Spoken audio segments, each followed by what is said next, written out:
اخبار ان کا نکلتا تھا اس زمانے میں تسنیم، استقلال نمبر انہوں نے خاص نکالا تھا.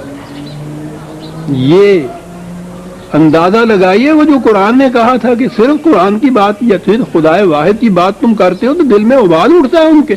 یہ دیکھ رہے ہیں کہاں تک جا رہے ہیں.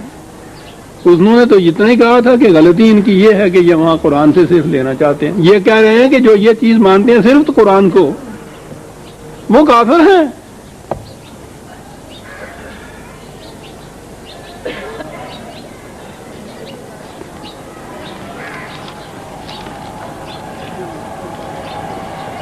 قرآن کے ساتھ قرآن کی مثل ان کے ہاں عقیدہ ہے. قرآن کا چیلنج ہے ساری دنیا کو کہ تم اس کی 10 آیتوں کی مثل نہیں بنا کے سکتے. ان کا عقیدہ ہے کہ قرآن اور مثلہ معہو، اس کی مثل اس کے ساتھ، یہ تمام روایات کے جو مجموعے ہیں یہ قرآن کی مثل قرآن کے ساتھ. مقام کیا ہے ان کا؟ یہی پھر مودودی مرحوم رسول اللہ نے جو کچھ استاد کی حیثیت سے بتایا اور سکھایا ہے وہ بھی اسی طرح خدا کی طرف سے ہے جس طرح قرآن خدا کی طرف سے ہے. اس کو غیر از قرآن کہنا صحیح نہیں ہے. تو بن گئے نا 2 قرآن الگ. وہ مثلہ معہو کا عقیدہ. چلیے صاحب برابر برابر ہی تم نے رکھا، شکریہ جناب کا. متوازی تو چلایا، کہنے لگے نہیں صاحب اور سنیے. اس کے بعد یہ ہے کہ قرآن اور حدیث جب برابر آئیں اور دونوں میں تضاد ہو تو حدیث قاضی ہے قرآن پر. فیصلہ وہ ہے جو حدیث کے اندر ہے، قرآن کا نہیں. اور آگے بڑھے تو کہا کہ حدیث قرآن کی آیت کو منسوخ کر سکتی ہے. پہلے تو مثلہ معہو ہوا، اکیلا قرآن نہیں. اکیلے قرآن میں شریعت ماننے والے کافر ہیں. دونوں کو اکٹھا لائے، مثلہ معہو پہلے یہ چیز کہی.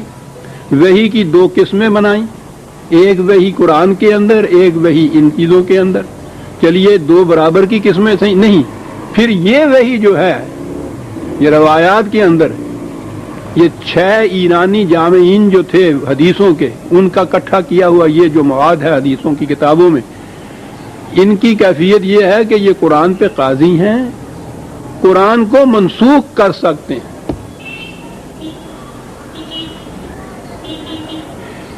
ایک حدیث یہ چلی آ رہی تھی کہ رسول اللہ نے فرمایا کہ میرے قول کو قرآن کے سامنے لاؤ، اگر وہ اس کے مطابق ہے تو اسے میرا قول سمجھو، اگر وہ اس کے مطابق نہیں ہے تو میرا قول نہیں ہو سکتا. نظر آتا ہے کہ چمک رہی ہے یہ روایت کہ حضور کی یہ ہوگی، وہ بالکل صحیح ہے. اس حدیث کو لے کے یہ اعتصام اہل حدیث کا یہاں سے نکلتا ہے آرگن. انہوں نے فرمایا کہ یہ حدیث صحیح ہو ہی نہیں سکتی. رسول اللہ اور یہ فرمائیں کہ میرے قول کو قرآن کے سامنے لے آؤ اور اس کے خلاف ہے تو رد کر دو. انہوں نے کہا لا حول ولا، کیا کہہ رہے ہو تم؟ اندازہ لگائیے کہاں کھڑے ہیں آپ. پھر میں نے کہا ہے نا کہ آپ اسباب زوال امت جو ہے اس کی تحقیق کر رہے ہیں. قرآن کہتا ہے کہ کرے ہو ما انزل اللہ، بس ایک سبب ہے اس امت کی تباہی کا.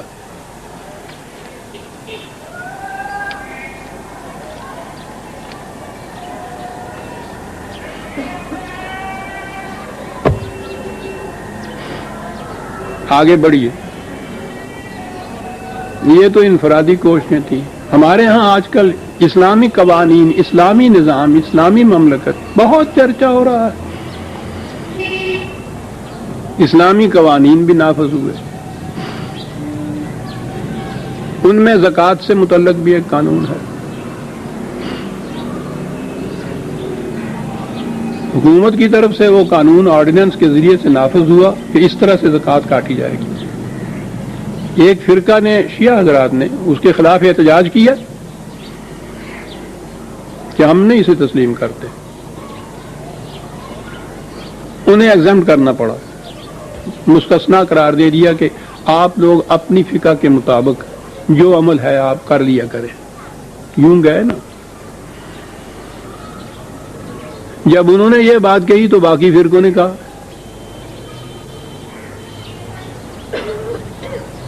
کہ ہمیں کیوں نہیں رعایت دی جاتی.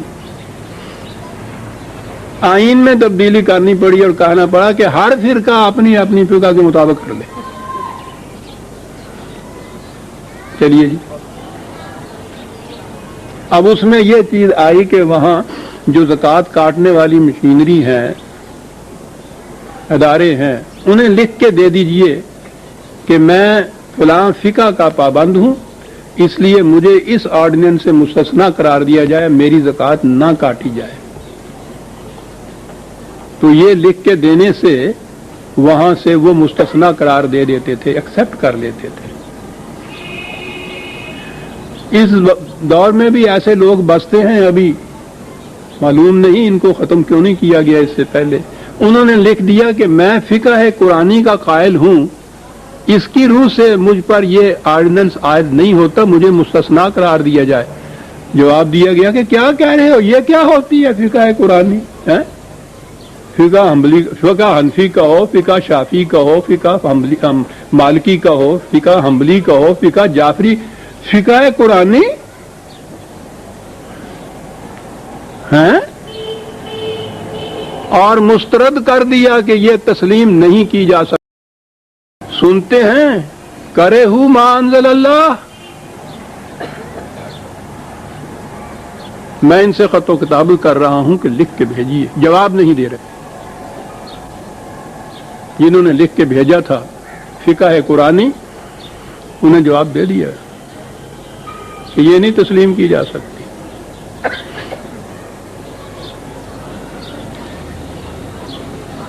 دیکھ رہے ہیں قرآن کی آیتیں؟ جی پھر سنا دوں.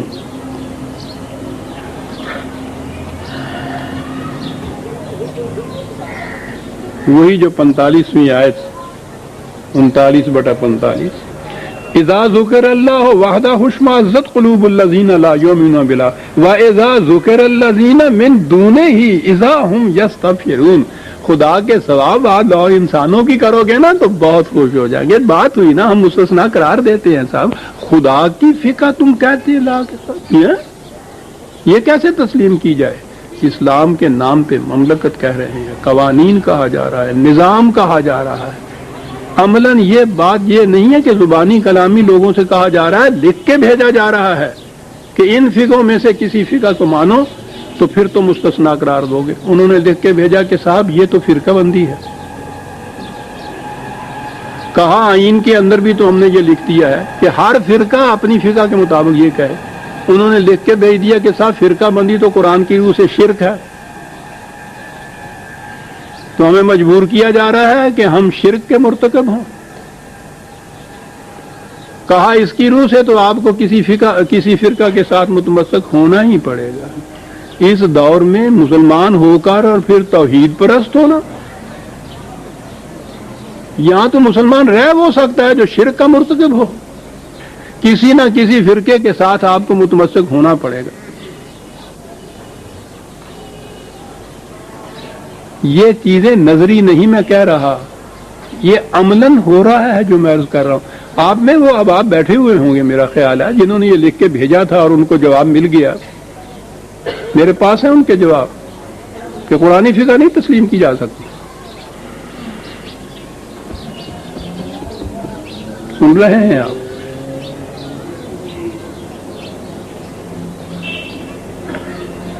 وہ ایک ہانگ کانگ سے آیا، وہ غیر مسلم ایک صحافی، اس نے آ کے رجم کے متعلق انٹرویو لیا ہمارے صدر محترم سے، اور انہوں نے رجم کے متعلق یہ سوال کیا کہ اس کو سزا آپ کہہ رہے ہیں. تو انہوں نے کہا کہ ہاں یہ سزا ہے، یہ قرآن کے. وہ غیر مسلم صحافی اس نے کہا کہ قرآن میں تو یہ نہیں ہے.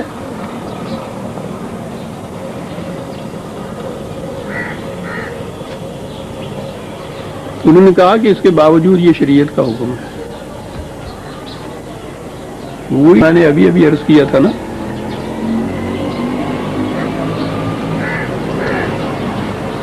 کہ جو لوگ صرف قرآن سے شریعت کو محدود سمجھتے ہیں وہ کافر ہیں، کافر ہیں.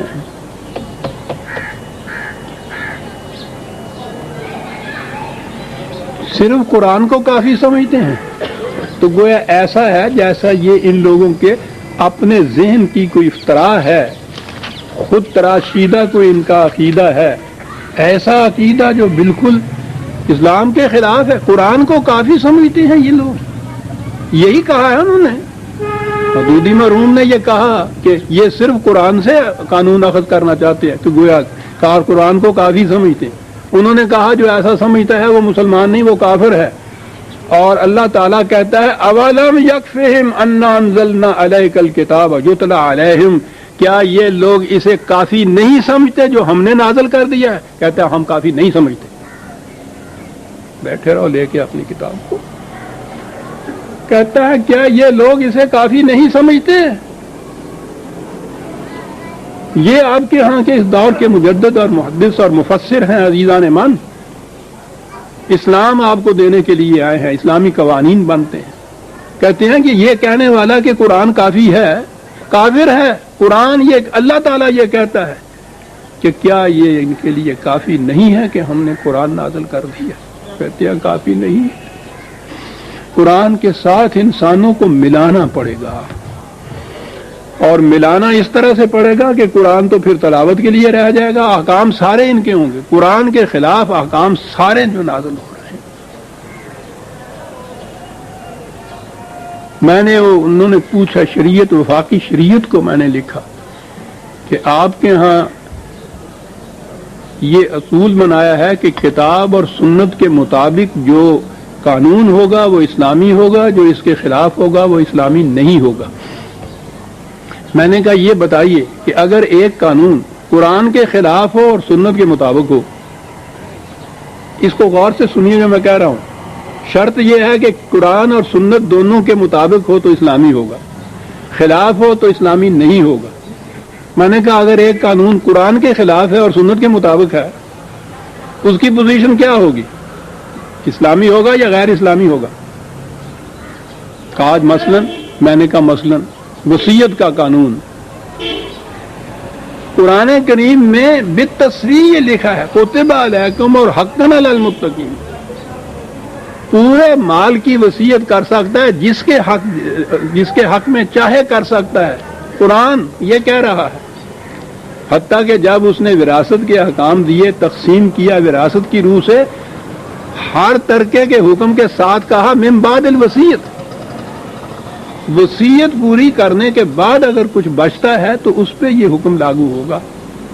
3 دفعہ وہ حکم آیا ہے، تینوں بار قرآن نے اس کو ریپیٹ کیا ہے۔ وضاحت ملاحظہ فرماؤ، کہیں ایک دفعہ نہیں کہا بیٹے کو اتنا، بیٹی کو اتنا، بیوی کو اتنا، یہ اور اس کے بعد من بعد الوصیت، یہ ہوتا ہے وصیت کے بعد اتنا ہے۔